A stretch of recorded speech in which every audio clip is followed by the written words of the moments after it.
Okay, my dear friends, I need a favor from you today. And it's not anything that's going to cost you money, and it's really very simple and easy to do. And it might be the blessing that someone is looking for.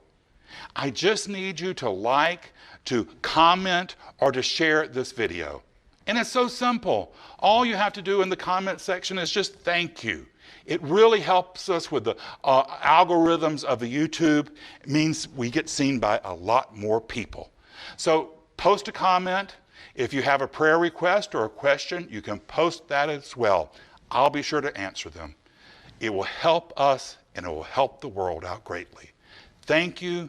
You are a blessing to us and to the world. And until we see each other again, God bless us all.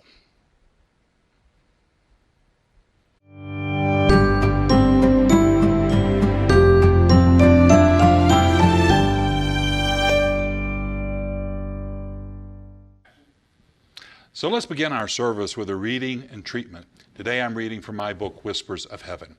And in it I wrote, I open my spiritual eyes to that which is whole, that which is good and joyful.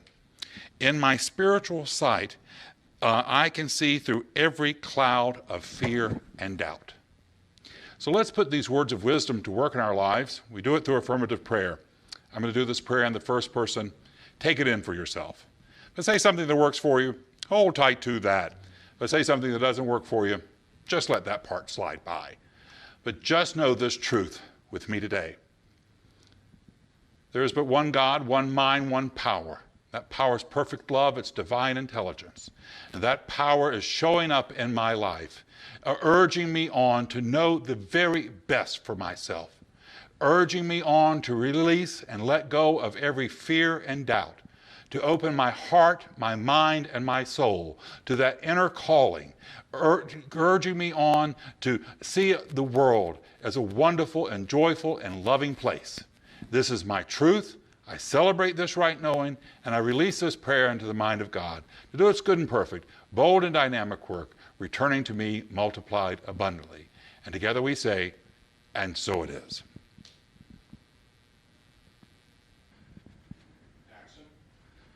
My talk title today is Fear Not. The founder of our teaching, Dr. Ernest Holmes, he said, fear has no place in my thinking. We're not to give it a place. We're not to give it energy. We're not to entertain it. God is not afraid of anything, and neither should we. You know, of all the things that are mentioned in the Bible, fear not is mentioned the most. What a wonderful world we could create if that was taught more. Fear is our biggest enemy.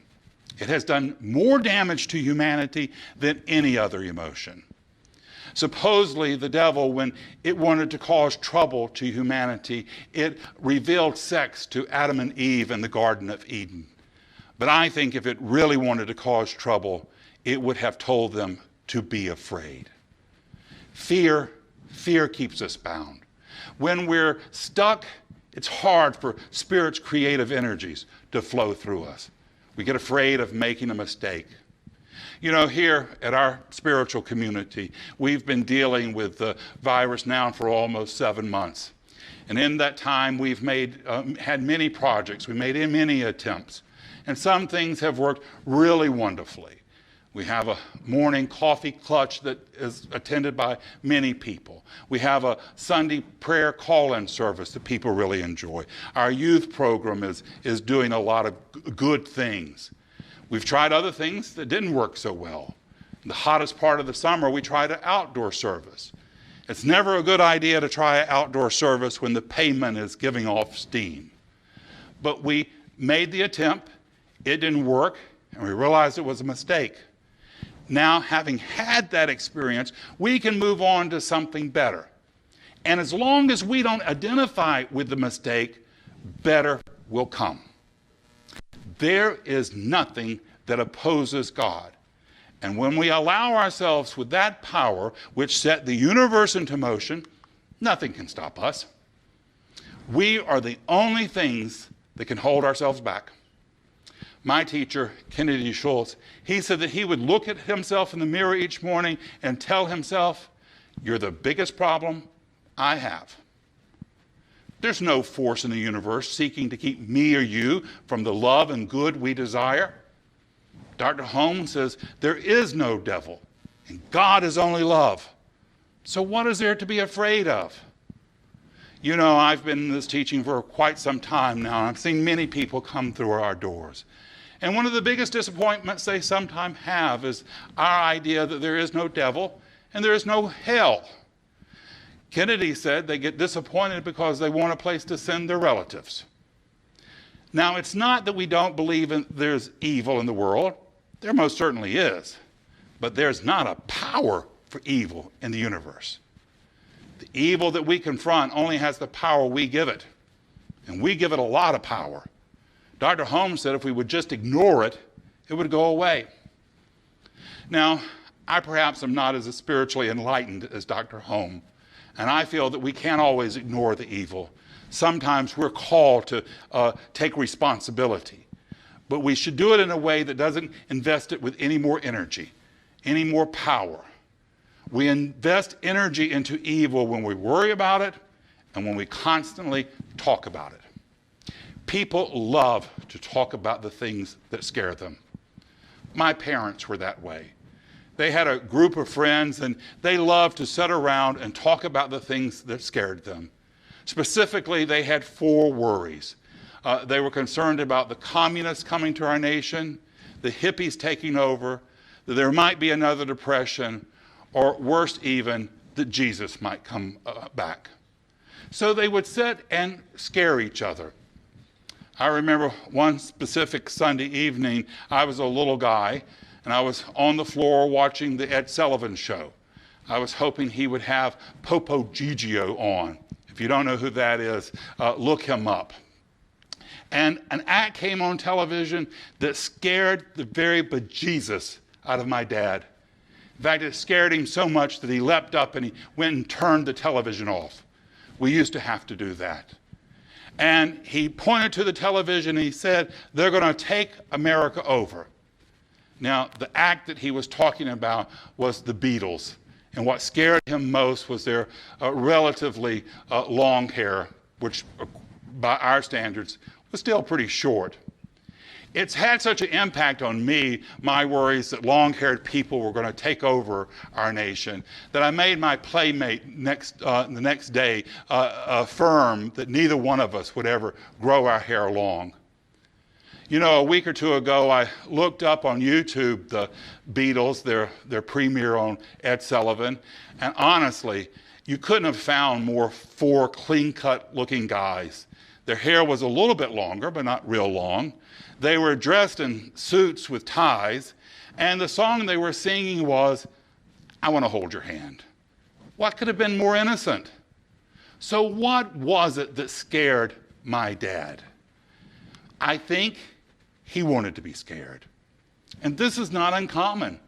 People give in to fear when they've abandoned the greater possibilities of their lives, when they believe that they're powerless to bring about the good they desire. Kennedy said, people will give up on the idea of a loving and supportive God who's there to help them and co-create the best for them, but they will hang on to the devil, to the idea of an angry and punishing God. We look for things to scare us, and we can do a great job of scaring ourselves. When I was a college student, I worked my way through university working nights at a psychiatric hospital. It was great training for me later working in Congress and then the ministry.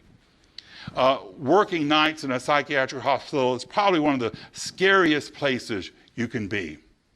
I remember one particular night, I was doing my rounds, which meant that I had to go through each room to make sure all the patients were sleeping. And the particular ward I was on had a long hallway. At the end of the hallway was a wooden fire door, and on either side of that door was small windows. As I was going down the hallway, I kept seeing something outside the windows, and so I was worried that there might be somebody out there. When I got to the end of the hall, I leaned over and looked out the window, and when I did, I saw my own reflection. And it almost scared me so bad that I ran back to the nurse's station. I was so freaked out they practically had to put me into the rubber room. We have great abilities to look for things that scare us and to give them energy. And isn't it amazing how stories of evil get so much more circulation? What is the old saying that an evil story can circle the world 7 times before a good story can even make it out the front door?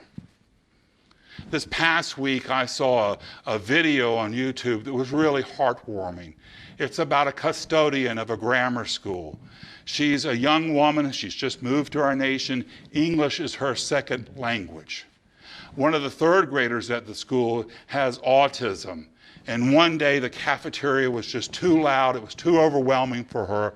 And so she laid down on the floor and covered her head with a blanket. I can understand her feelings. I often feel like doing the same thing when I'm at the grocery store. The custodian saw her in her turmoil, and she went and she laid down with her. Someone took a picture of it, and it got on social media. Now, this young woman, with her little English, opened her heart and created a blessing. Now, there are some people in our nation right now who are afraid of people like her, but the love she has to give is nothing to be afraid of. Dr. Holmes says, I make the choice to be loving.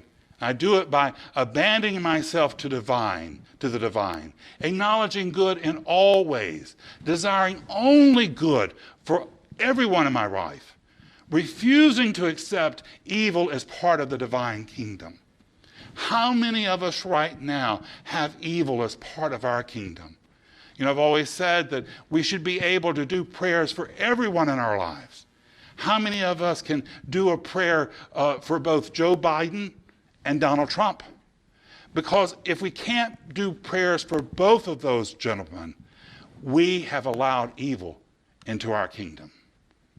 When we abandon ourselves to the divine, it means that we can let go of our limited thinking, that we can bring God into the partnership of our lives. What the scripture says, it says, prepare a place before me. And when we do this, we don't have to come up with an answer for everything. We can say, I don't know how this is going to work out, but God does. Now, I know that we're going through many challenges right now, and it's easy to become overwhelmed. But I don't have to worry about what's going on in the world. I can do my part to bring about compassion and kindness in my own backyard, and I can turn the rest over to God. And then I can wish good for everyone, even those that I don't think very much of. I can turn them over to Spirit and see how much good I can bring in through my divine thoughts, through my affirmative prayers. God is counting on us to bring about the blessings of life with peace, poise, and power. Joy and love are our gifts from the high, and we can accept them. And I accept this good gladly. And it allows me to become a wonderful benefactor to everyone around my life, giving myself over to life and the joy of living. It's what we've been called to do, and now's the time. So don't let fear hold you back. It has no power over you. It is but a shadow of God's truth. And God's truth is that you're here to be a channel, an outlet for all the love and joy that you can accept for yourself. God is counting on you. Don't hold yourself back. The universe is waiting upon you to rain down upon you blessings of love, joy, health, and prosperity. Now's the time. You're the person to make it happen in your life. And we are the people. It's the truth in your life today. It's the truth in mine. And so it is.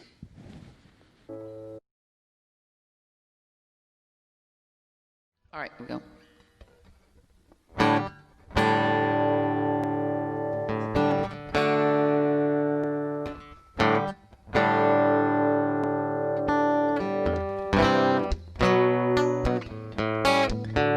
With a little rock, we can help it out. We can make this whole damn thing work out. With a little rock, we can lay it down. Can't you feel the town exploding?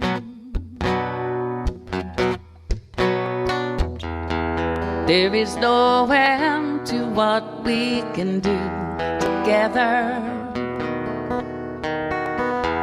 There is no end.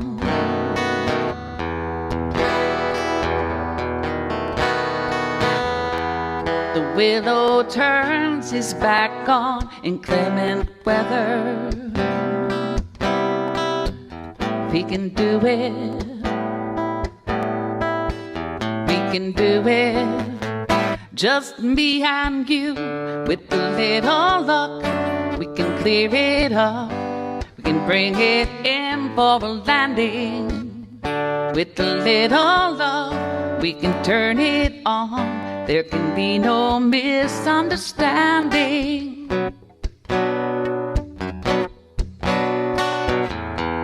There is no end to what we can do together. There is no end.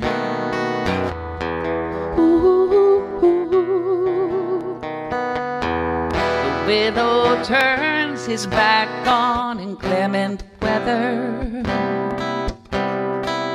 If he can do it,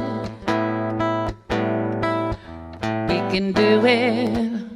Just me and you. With a little push, we could set it off. We could send it rocketing skyward. With a little love, we could shake it up. Don't you feel the comet exploding?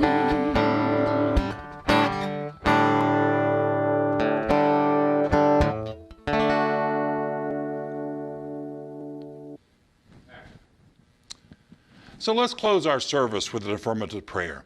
Join with me now and know something good and bold and dynamic for yourself.